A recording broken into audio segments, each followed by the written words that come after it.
Preparas un explosivo con una barra de metal y este explota antes de tiempo, atravesándote dicha barra el cráneo. Un avión en el que viajas con total tranquilidad sufre una avería y eres arrojado al aire sin compasión. Mientras estás trabajando en el barco que conoces como tu casa, una ola enorme derriba la nave mientras todos duermen, hundiéndola en las inclementes aguas.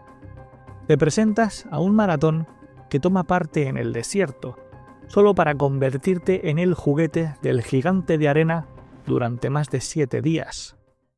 ¿Crees que sobrevivirías a alguna de estas cosas?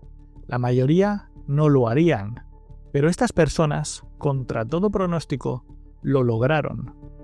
Vamos con 4 casos en los que una persona sobrevivió a lo imposible.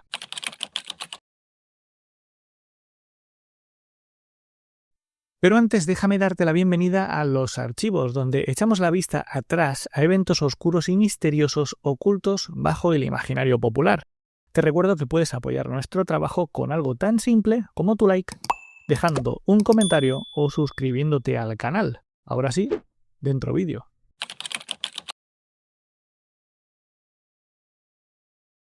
En el año 1848, Estados Unidos estaba en plena expansión ferroviaria. El trabajo era duro, peligroso y brutalmente manual. En ese contexto vivía Phineas Gage, un joven capataz de ferrocarriles de apenas 25 años, quien era respetado por sus superiores y considerado uno de los trabajadores más eficientes del sector. El 13 de septiembre de este año, mientras realizaba una tarea rutinaria en una zona rocosa, todo cambió en una fracción de segundo.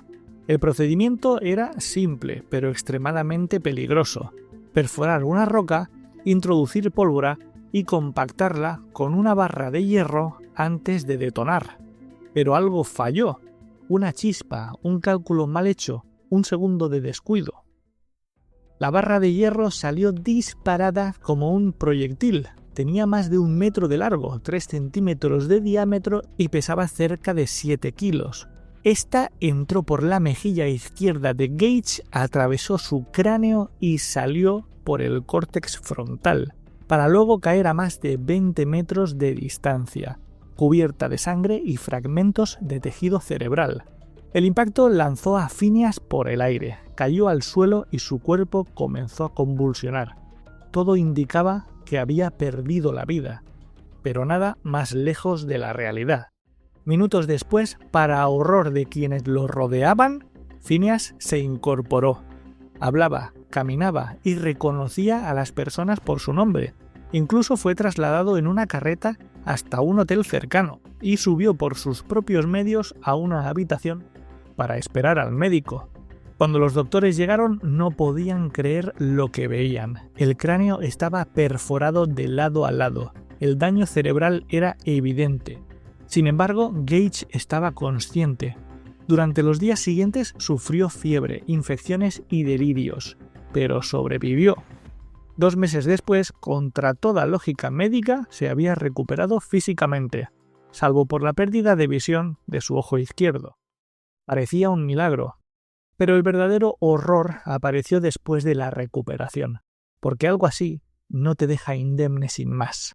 Phineas Gage ya no era el mismo, su personalidad cambió de manera radical. El hombre responsable, educado y metódico desapareció. En su lugar quedó alguien irritable, impulsivo, grosero y completamente incapaz de sostener planes o responsabilidades. Decía obscenidades, hacía comentarios inapropiados y tomaba decisiones absurdas sin pensar en las consecuencias. Sus jefes, que antes lo admiraban, no tardaron en despedirlo. Pasó de trabajo en trabajo hasta terminar exhibiéndose en el circo Barnum como una atracción humana. El hombre que sobrevivió con una barra que atravesó su cabeza. 12 años después, el 21 de mayo de 1861, Gage murió a causa de un ataque epiléptico. Había sobrevivido a una herida imposible, pero pagó el precio de vivir atrapado en un cuerpo cuya mente había escapado a su control. Y si esta historia te ha parecido increíble, la que viene a continuación desafía directamente el concepto de la suerte.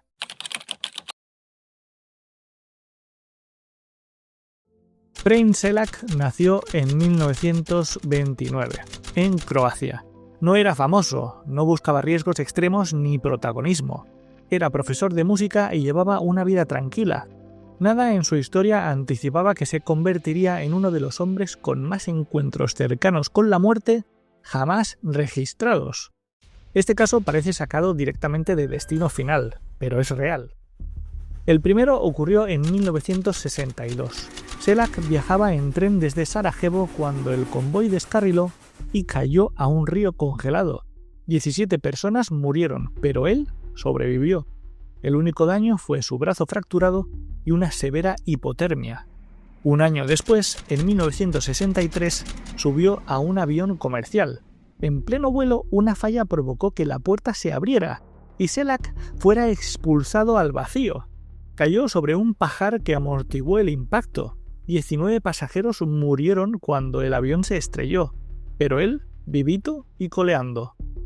En 1966, el autobús en el que viajaba cayó desde un puente a un río donde 4 personas murieron y Selak tuvo que nadar hasta la orilla. ¿Y adivinen qué? Sí, logró sobrevivir. En 1970, el auto que conducía se incendió de forma repentina. Logró salir segundos antes de que explotase.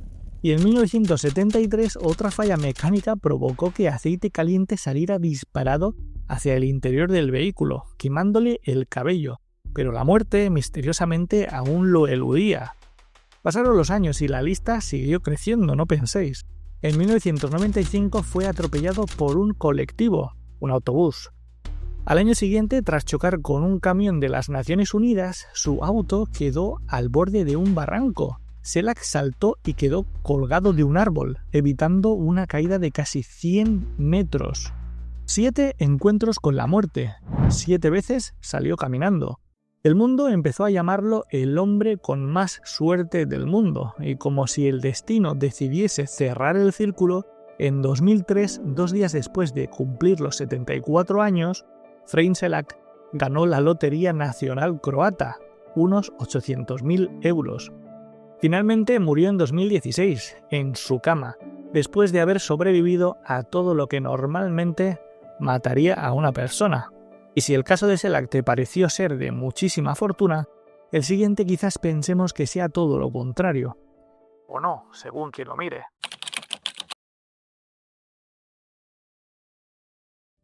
Harrison O'Kene tenía 29 años y trabajaba como cocinero en un remolcador petrolero que operaba frente a las costas de Nigeria. La madrugada del 26 de mayo de 2013, mientras la mayoría de la tripulación dormía, una ola gigantesca golpeó el barco con una violencia imposible de anticipar. En cuestión de segundos la embarcación volcó y comenzó a hundirse hasta quedar 30 metros bajo el mar. El impacto fue letal para casi todos. El agua entró con furia, los pasillos se llenaron de oscuridad y el caos se apoderó del interior del barco. Harrison fue empujado por la corriente hasta un baño secundario, donde el casco deformado creó algo que nadie habría imaginado posible: una pequeña burbuja de aire.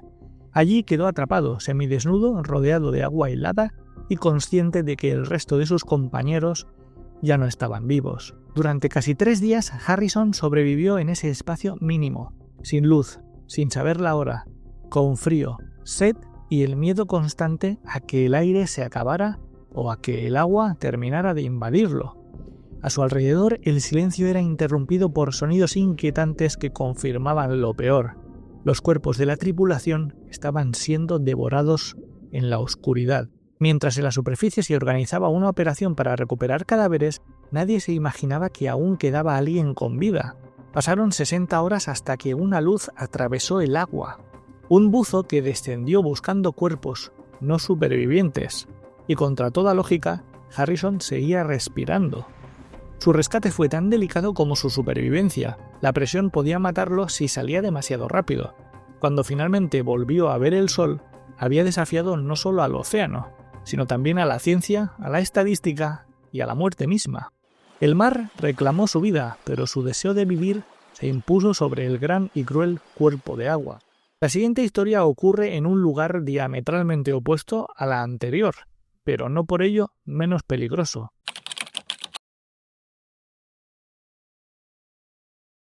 En abril de 1994, Mauro Prosperi tenía 39 años y una certeza peligrosa.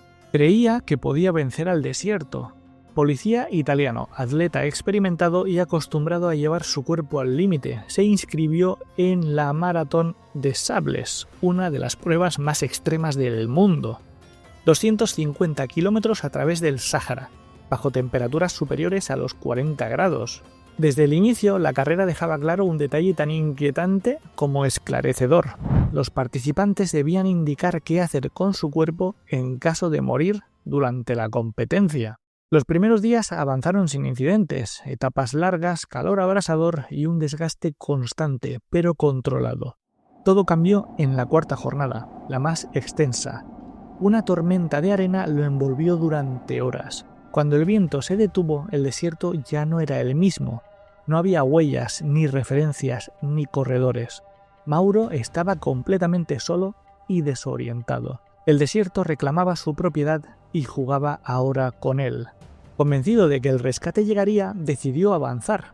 El gran error fue quedarse dormido. Al despertar ya no quedaba nadie. Sin agua, perdido y con el sol como enemigo constante, comenzó una lucha silenciosa contra el tiempo. Días después encontró refugio en una construcción abandonada en medio de la nada. Allí entendió que sobrevivir implicaba cruzar límites impensados hasta ahora. Se alimentó de animales del desierto, bebió de sangre de murciélago y resistió temperaturas extremas enterrándose en la arena durante la noche. Cuando creyó que todo había terminado, intentó en su mente despedirse del mundo. Pero el desierto no dejó que su juguete muriera sin más. Tras más de una semana perdido, debilitado y fuera de cualquier ruta prevista, fue auxiliado por una familia nómada. Había cruzado sin saberlo a otro país, a casi 300 kilómetros del recorrido original, pero regresó vivo y con una experiencia de vida llevada al límite, sobreviviendo al sádico juego que le propuso el cruel e inmenso desierto. Como ves, la realidad siempre acaba superando a la ficción, de una manera u otra, y si bien estas 4 personas fueron afortunadas y le sobrevivieron a las duras pruebas que el destino tenía preparadas para ellas, no siempre es así, como es el caso de Tetsu y de Ivan, donde lamentablemente la prueba se tornó insuperable al fin. Tienes en pantalla los 2 vídeos por si te interesa conocer su historia. Nos vemos en el próximo expediente de los archivos. Luz fuera.